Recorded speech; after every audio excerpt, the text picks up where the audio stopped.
I'm live. How do you like that? We'll see who shows up.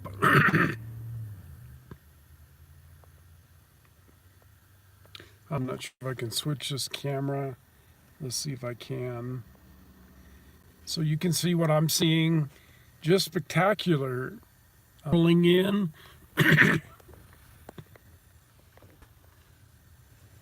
You can see the marina there. All the boats are up, all of them. Because very soon, well, it looks like there's a boat here actually. So I'm wrong about that. Very soon, let's see if I can zoom into this guy. Very soon, this whole lake will be iced over, and they actually go ice skiing and ice parasailing here.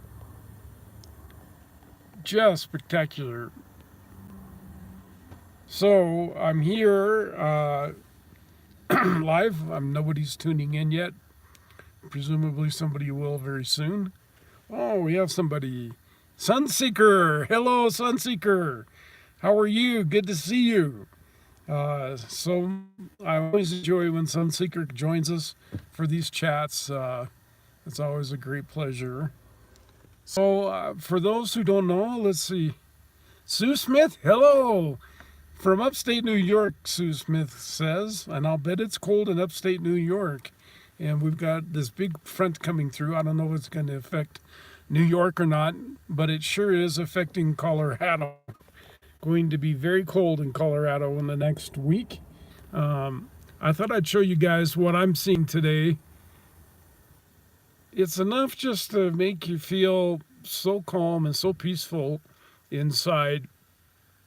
It's really beautiful country, and I'm really very fortunate to be here and not to be in Arizona with all the nomads. I'll be there soon enough, presumably, but well, great to see you, Sunseeker. Sunseeker says, great to see you, Tim. Snowing here in Utah. So the storm precedes us, and by this afternoon, late this afternoon, we should be in a cloud of snow. The roads will become treacherous. So if you're thinking about coming to Colorado or coming up from Denver, Colorado, be very careful because the road can just be horrific. It can just be nasty, nasty.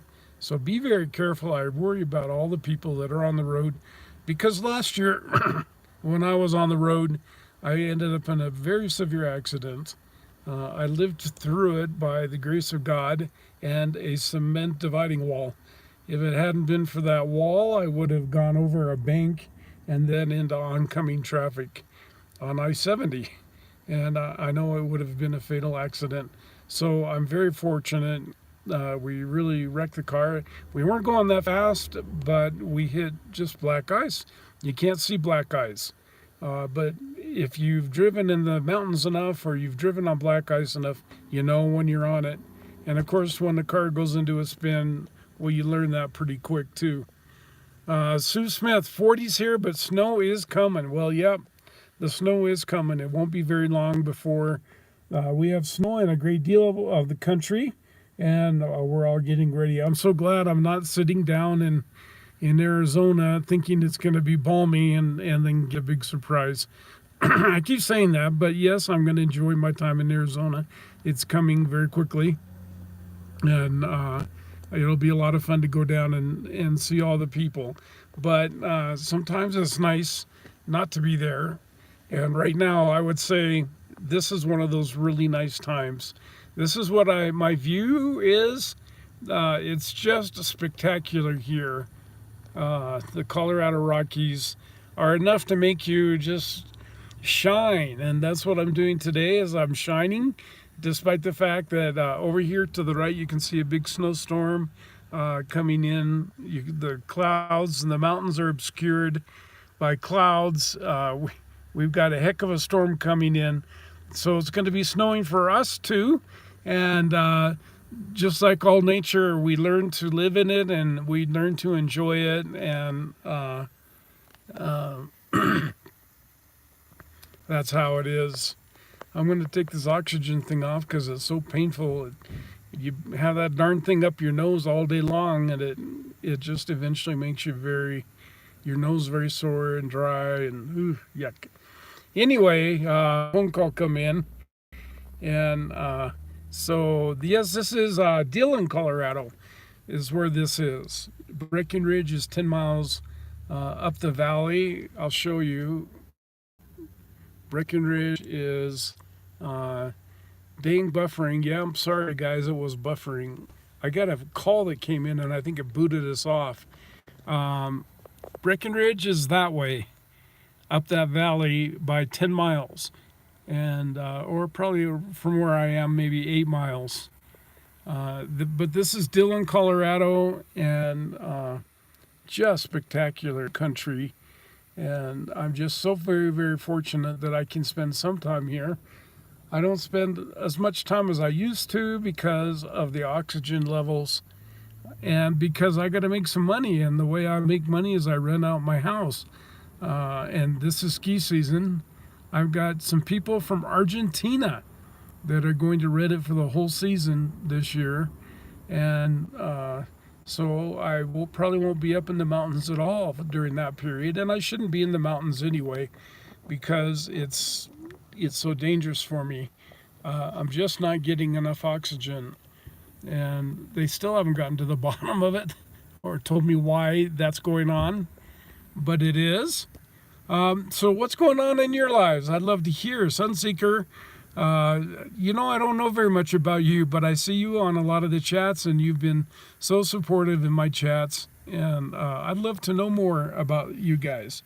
I'd love to know all about your lives and what your challenges are, and what you want to get out of life, and why do you like the nomad style? Why do you follow us as nomads? Congrats. Yeah, well, thank you. I'm getting an ungodly amount of money for rent. I feel almost guilty getting that much money. On the other hand, the payments are horrific, and I've got the bank doesn't care whether it's rented or not. They want their money every month, and the association charges an inglorious amount of money every month, way, way, way more than you would ever imagine for a condominium association. Nomads are free traveling spirits. Yeah, I think they are. I think nomads are free traveling spirits. And I think that I've talked with other people. That's a real interesting topic. Some people are so happy to sit at home, and that's what they want. And for me, I'm just miserable when I am stuck. And I feel stuck recently so much because I have so many medical appointments. I have a medical appointment now, a sleep study coming, and I have to be here for it.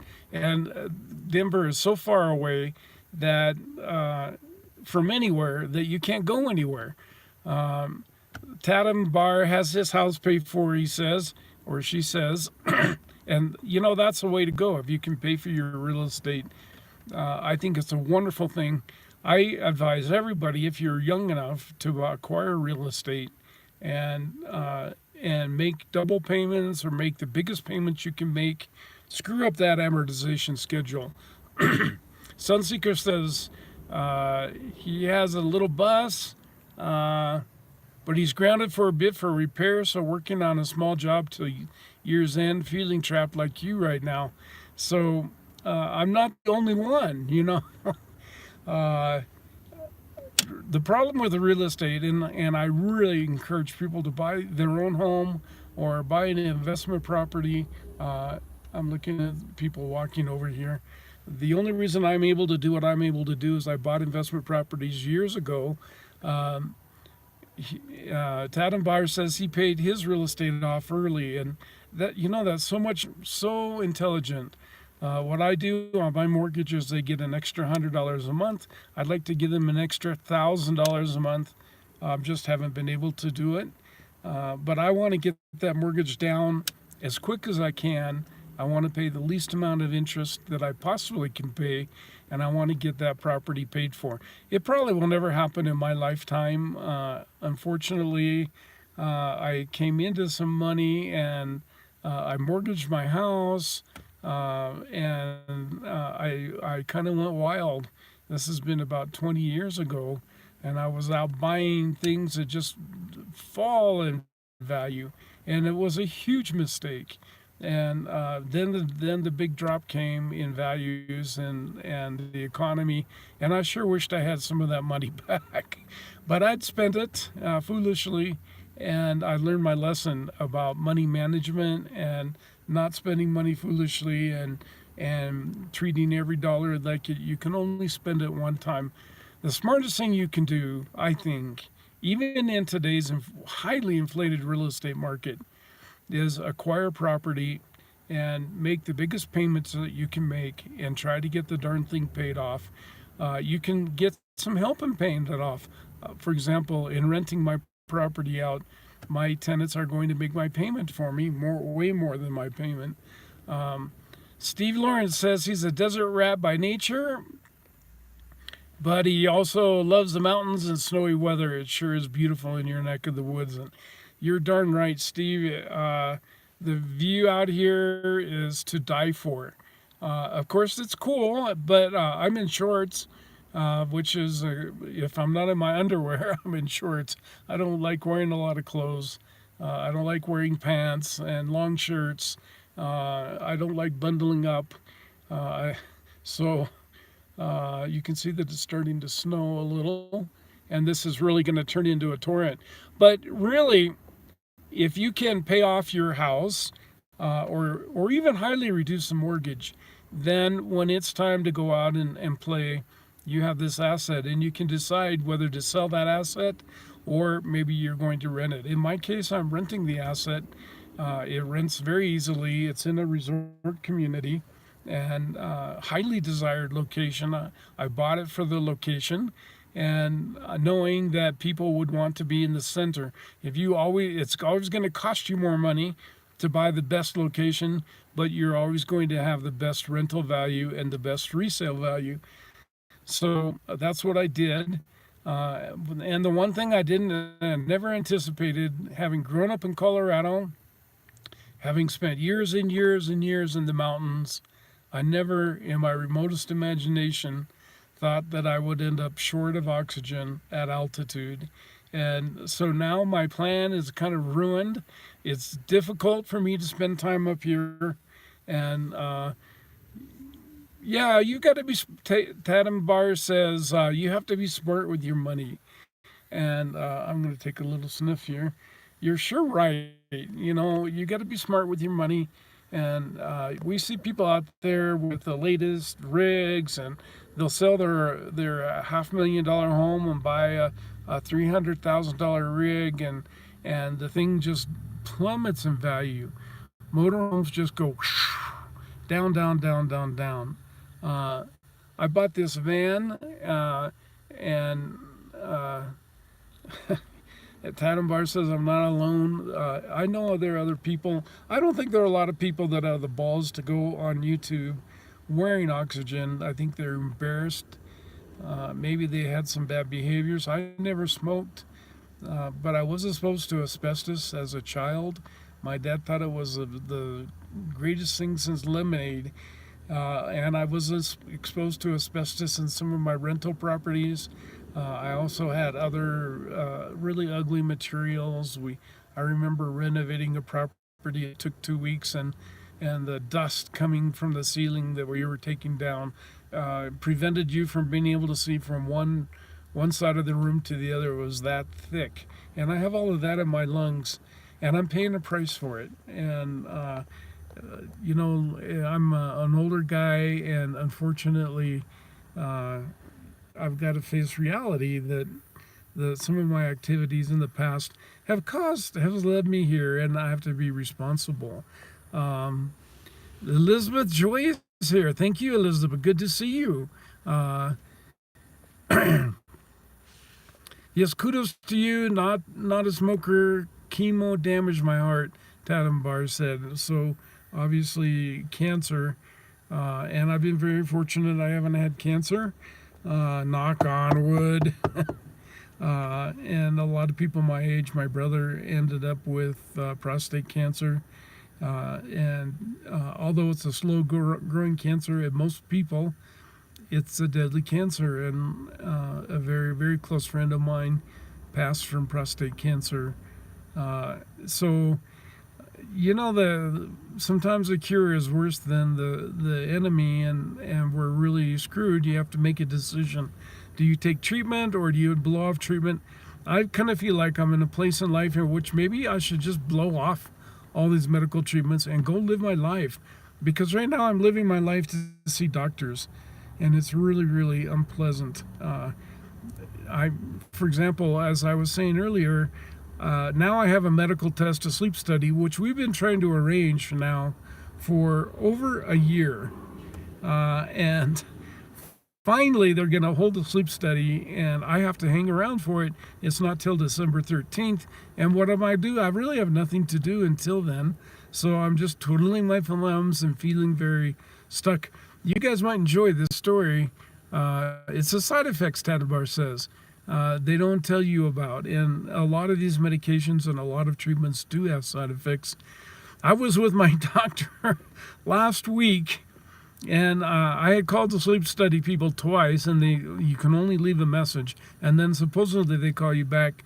So they get on the line in front of my doctor, and tell me that the doctor didn't do the appropriate workup, and that I have to go see their doctor. And the doctor got on the line with them because he was overhearing the whole thing. And he said, "You're guilty of Medicare fraud, and what you're doing is illegal, and you set the appointment for this man immediately." And finally, I've had an advocate who went to bat for me and could get a sleep study. I have probably severe sleep apnea causing damage to my heart, and that may be the whole cause behind all of this oxygen thing. But I thought you would enjoy hearing that a doctor finally got aggressive and decided to protect me. It was really refreshing. I'm going to pull this off again. Yep, the side effects are really bad, and the quality of life, I couldn't agree more. What is more important, the quantity of life or the quality of life? And I think the quality of life is so much more important. And when you get stuck in these cycles, you got to wait for the doctor, or in my case, I've got a court case in 30 days, and I have to be here for that court case. But I don't have much to do until then. And I don't want to take a lot more work, because if I take the work, then I'm going to have more court cases. And I'm trying to wind things down. But in the meantime, I'm just stuck. And I have social obligations. I'm involved in a special community in Colorado, and they have me doing things. And so we have things going on, and I have to be around to do them. But where I really would love to have been was at the Van building. You just can't be in all places at all times. And ultimately, I think you've got to just get really hard-fisted about it and cut the ties and go live your life. And that's what I haven't been doing since I was a little kid. I haven't been doing it. I was waiting to grow up so I could be a big kid. And then when I got to high school and I was one of the big kids, I was waiting to go to college. And then when I went to college, I was waiting to get a job. But then I was waiting to get a better job. And then I went back to college so I could go to law school. And everything in law school gets put on hold. Law school is all consuming and all demanding. And then I was waiting to get a job again. And my life has just been one waiting to do this thing after another waiting to do this thing, and after another waiting to do this thing, and never getting to the homeland, to the promised land, never getting to that point in which you can do what you want to do. And it's been so frustrating for me. And I know some of you are in the same boat. You're tired. You have anchors. You have children that won't let you leave, or you have jobs that won't let you leave, or you have a house and you've got to manage that investment, or you have medical problems, and it's just very frustrating. Those who have found true freedom in the desert, my hat is off to you, because it's a wonderful thing. So we've had a lot of COPA in the news, and everybody's worried about that children will be attracted. If you are a child, please tune out of my video. My statistics show that I appeal to people who are 45 years of age or older, and that young people generally aren't attracted to the beard and to the lifestyle. Young people are still into the party scene, and they're into the having to have more. They want the latest iPhone, and they need to make more money, and they want to drive the latest car, and they want the prettiest girl in their arms if they're a guy, or sometimes if they're a girl, they want the prettiest girl in their arms. Nothing wrong with that. I'm waiting for my 90-day med supply before, Douglas, that is so true. My biggest tie is medication. I'm on one of my medications is controlled. It's not one of the big dangers controlled. It's I think it's Schedule 3 or something. I don't know. It's not one of the big ones, but it still is just enough controlled that they watch me like a hawk. And even though I'm paying for it out of pocket because insurance doesn't cover it, they won't give me extras. They won't give me supplies in advance. They won't do a 90-day supply. We tried to get them to do a 90-day supply, and they wouldn't do it for me. And so I'm stuck. Every 30 days, I have to be in Colorado to get my medications. And it's extremely difficult to go off one of these medications. Causes all kinds of side effects to go off. Wish I'd never gone on it, but I'm on it, and it's effective. It works. But what an anchor. It's just like my foot is tied to a rope, and that rope's tied to an anchor, and I'm not going anywhere. And it's so unfortunate when we find ourselves tied to something. And I've even thought about maybe switching to completely holistic medication and holistic medicine and holistic doctors, which you can find about anywhere, and just saying sayonara to this horrible medical system we have is just terrible.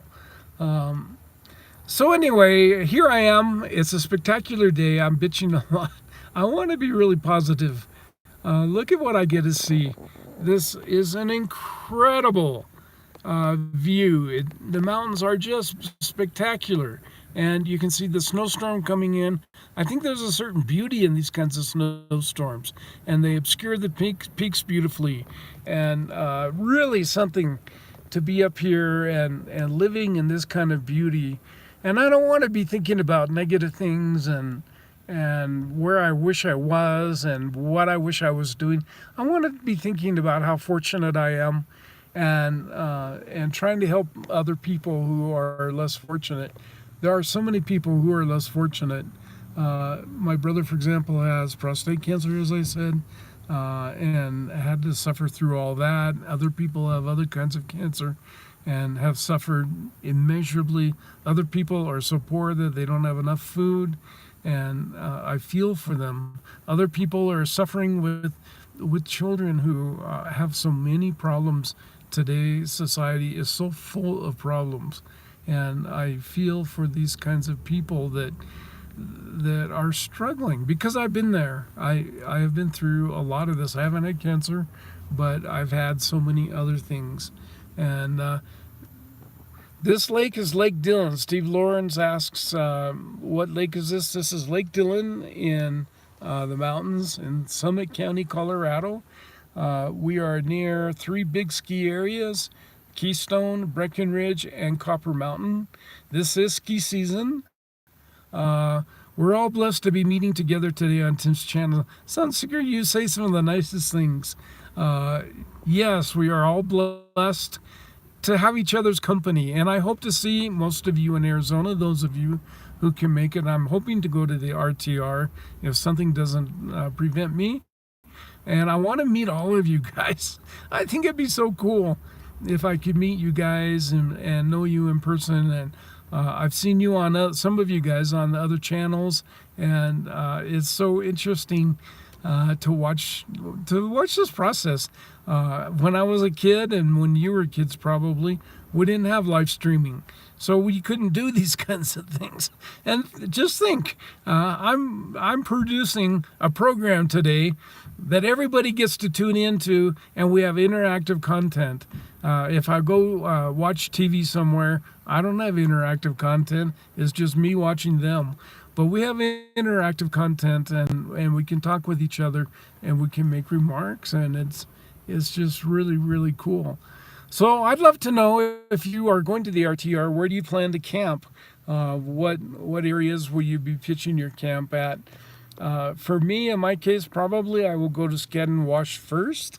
Sunseeker says, looking forward to meeting everyone in Arizona. Well, that is really cool. Hello, Kat. David, John Chalker's here. Hello, John. Good to see you. You know, John has the coolest channel, and he comes up with some very, very neat remarks. And you should definitely check out his channel, because he comes up with some very, very interesting points of view. I will never forget the day he was talking about people with disabilities and how it's so inappropriate to be making fun of people with disabilities. Here's my view. You see that big massive storm coming in? Very soon this whole area is going to be choked with snow, and the ski bunnies are coming. It's Thanksgiving. It's one of the biggest snow days, ski days of the entire season. More people probably come to Breckenridge, Colorado than any other time of the year. Debbie Anderson, well, hello, nice to see you. It's so nice to see all of you guys, and I hope you're enjoying the view out my front window. I didn't have to pay anything for this view. I'm just sitting here enjoying what nature has to give me, and I'm very, very, very fortunate to be able to have this.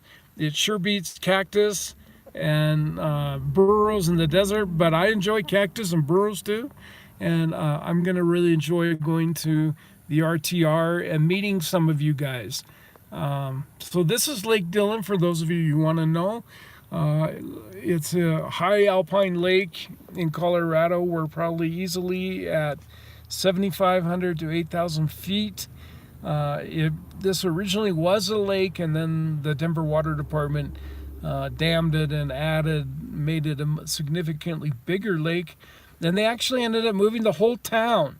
The town of Lake Dillon is below us, underneath the water, and they moved the town of Dillon further away, and that's why so much of this looks new, because the government gave them a lot of money to rebuild these. It isn't that there's all this development, it's that there was a town there, and they immersed the town. Hello, Greg Groves, good to see you, friend. Greg is a person who's on a lot of the channels too. You'll see him, and he has a lot of great remarks, so always check out Greg. John says, I like how you're sitting in front of the mountain and you're showing us the mountain while, something happened. I know I'm still on. The only problem with technology is, for a guy who's not really technically savvy, there's a learning curve here, but I'll figure it out, guys. John says, you showing us a mountain while you are commenting everything. This is John Chalker from Waterbury, and as I said, check out John's channel. He's really a fun guy, and he makes a lot of great points. Greg Gross, you should check out. Sunseeker, you should check out. Sunseeker, what I'm suggesting to everybody, Letty Tippins asked me. Also, my suggestion is you go to the old RTR site, which is Skadden Wash, and that's in Quartzsite, and there'll be a lot of people there, and then they're going to disperse. I'm sure they will. Some of them will stay there the whole time, and some of them will move. But it's like a lost dog. What does a lost dog go? He goes to the last place that his master was.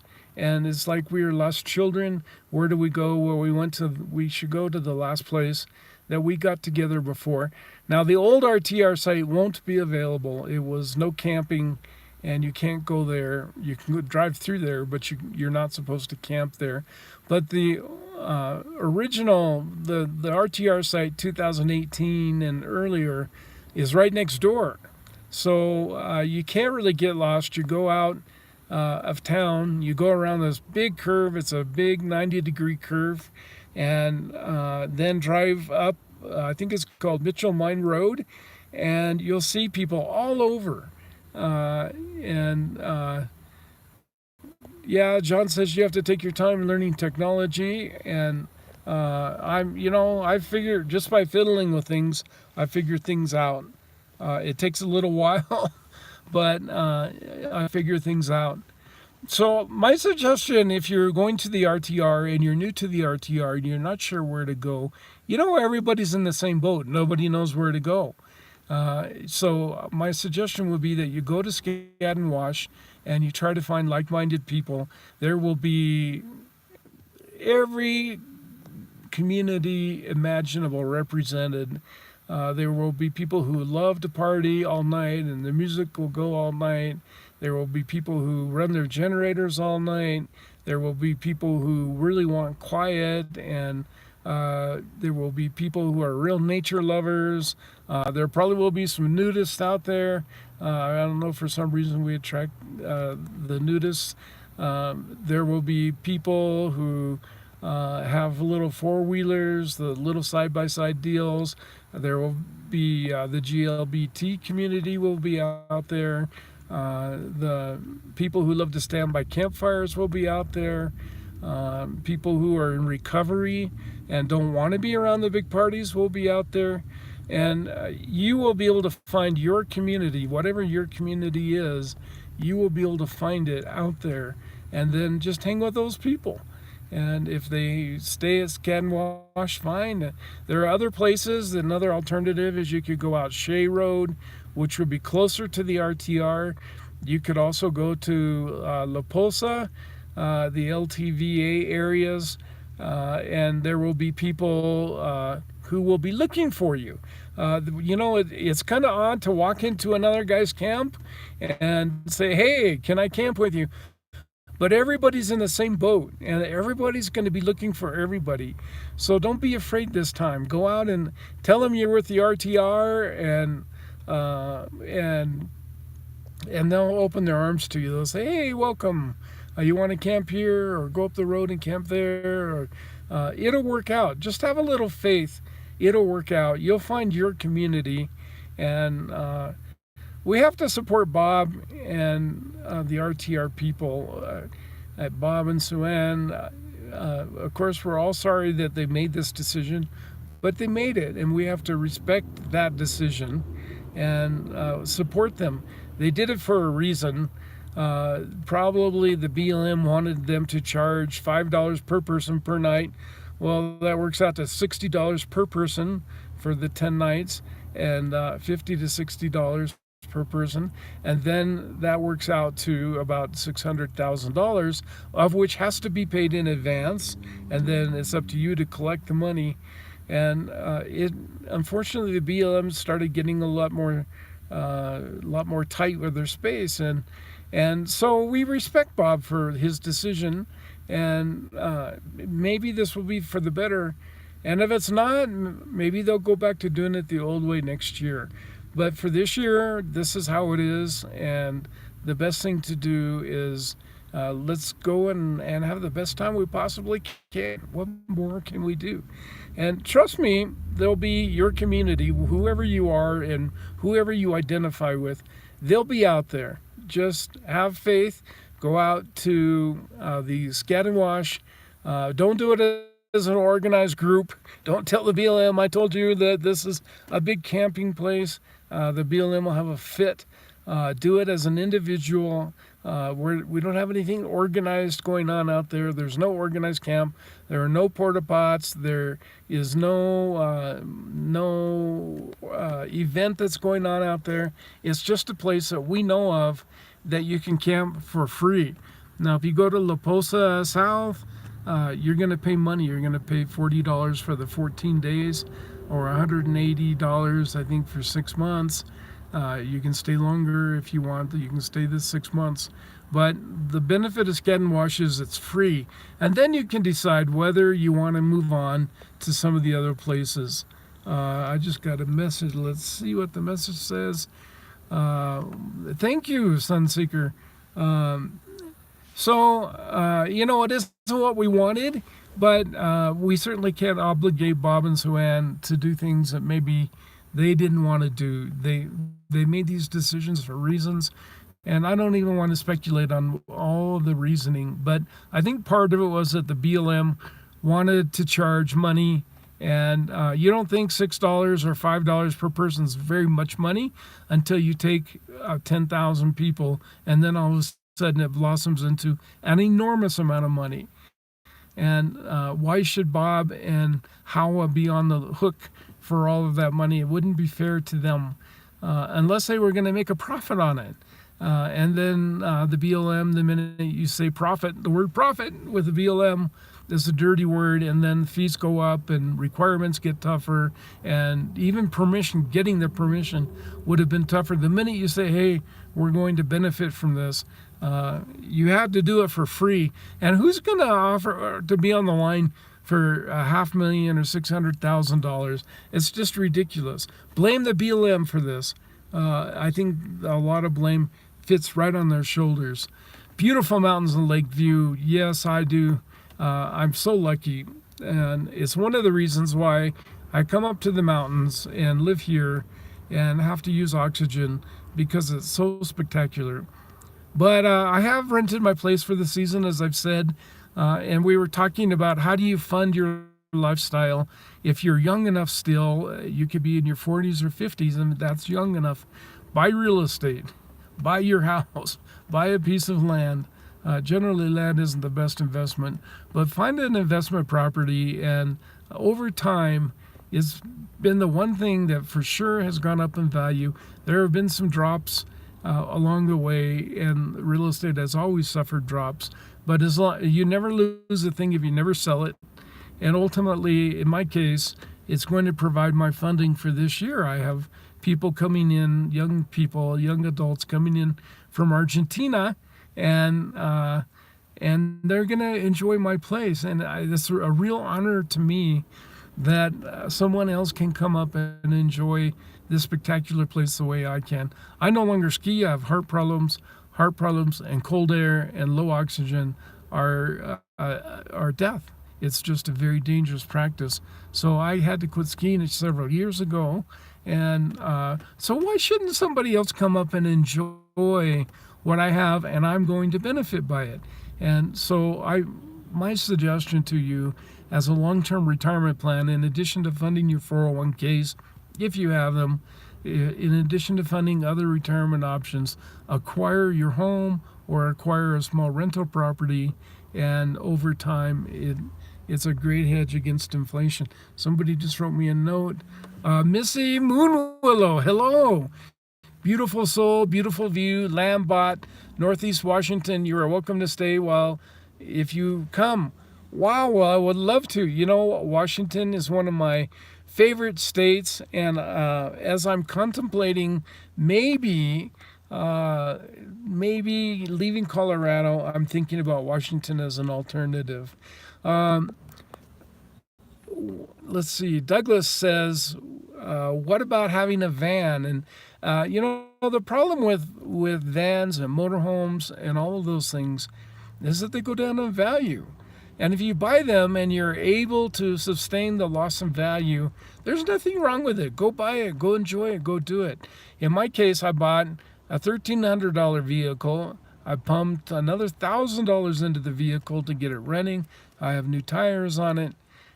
And if the thing quits running, I can park it by the side of the road and walk away. And it was money well spent. I have in my past spent money very foolishly. Spent $80,000-$90,000 on a big RV at one point that cost me so much money. It would cost $1,000 to drive it anywhere. And I loved it. It was a great RV. But it's hard to go boondocking in because it was big. It was 40 feet, diesel pusher. And of course, it just dropped in value. I sold it for $25,000, and it was a horrible investment. And so if you have the money, fine, go do it. But the problem with these kinds of things, people will buy them thinking they're going up in value like their house did, and that's not going to happen. Go buy a house, go buy a rental property. The best scenario is you buy the rental property and you live in your van, and you're going to save money. It isn't the most opulent lifestyle. I don't have a kitchen. I don't have a bathroom in here. I have a bucket, and I mostly eat my meals out. And it's worked. I've been able to save an enormous amount of money. I'm going to make an ungodly sum of money by renting my property this year to young people who are up here to go skiing. And I will live in the van. And I'm going to be happier in this van with my little cat than probably I ever would have been anywhere else. We got some messages in. Let me check them. Van life as a lifties. Let's see. So I'm kind of missing. Rent out the property that you got and then come out on the road and hang with us. That's what John Chalker says, and that's so smart. You rent out the property you have, and then you make the money from it. They can make your payments. If you're fortunate, the thing's paid off. I'm not fortunate. I didn't plan well enough. But at least my mortgage payment's being made. Someone's buying me a rental property. And how can I argue that? It's a great way to go. The way I deal with new tech is to find a teenager, tell them I don't know what I'm doing. This is what Kat Quinn says. Hand them my phone and say, fix it. Well, and Missy says, that I have done that. I hate to admit it. I'd like to say I'm Technomatia and I know all the latest things about technology, but I don't. And I'm not afraid to admit my failings. And technology is something that developed, in my case, the internet, during my lifetime. When I was in law school, we didn't have computers. You had to do everything by hand. Everything was written. And there were computers, but none of us could afford them. So only the rich kids had them, and I wasn't a rich kid. So things have really changed. And what's the matter with asking a young kid who grew up with this stuff and knows how to run it, how to do this? Well, guys, I want to thank you all for tuning in. I'll give you a show of what we're looking at here and why I'm so very fortunate to be here. I know the camera's really bouncing. And I want to thank all of you guys for tuning in. I am an introvert. I feel self-conscious. I'm so self-conscious. I hate to even admit this. This is how self-conscious I am. If I'm in a group, it's hard for me to eat in front of the group. That's how self-conscious I am.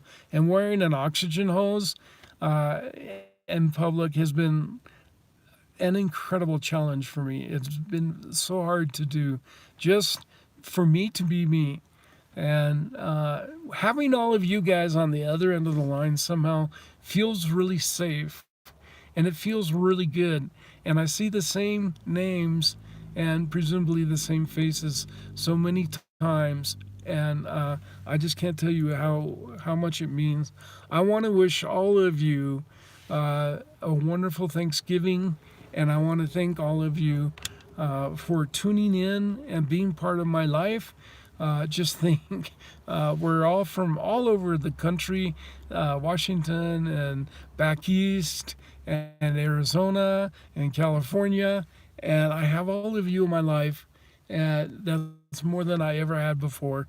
And I want to express my gratitude, guys. Thank you, thank you, thank you. All of you. Really can't pull my glasses down because my hair is stuck. Forget it. Well, thank you, John, and thank you, Sunseeker and Debbie, Toronto, Canada. Cold. Missy, all of you, Douglas, all of you guys, Greg Gross, all of you guys, Elizabeth, that tuned in, John, of course, Kat, all of you guys. I want to thank you for tuning in, and have a wonderful Thanksgiving if we don't talk sooner. And come to Scattamawash if you're going to come to the RTR is my suggestion. If you don't like that, you can also go to the RTR headquarters the day before the RTR starts, and they may have some suggestions. You can try La Posa South. I've heard several people talking about getting together there. You can go out Shea Road to where the van build was, and you might try that. There are a lot of options, but the last thing you should do is stay home and not come. Come to the RTR, and we'll see you all soon. Thank you, Missy. We will see you all very soon. Thank you. Bye-bye.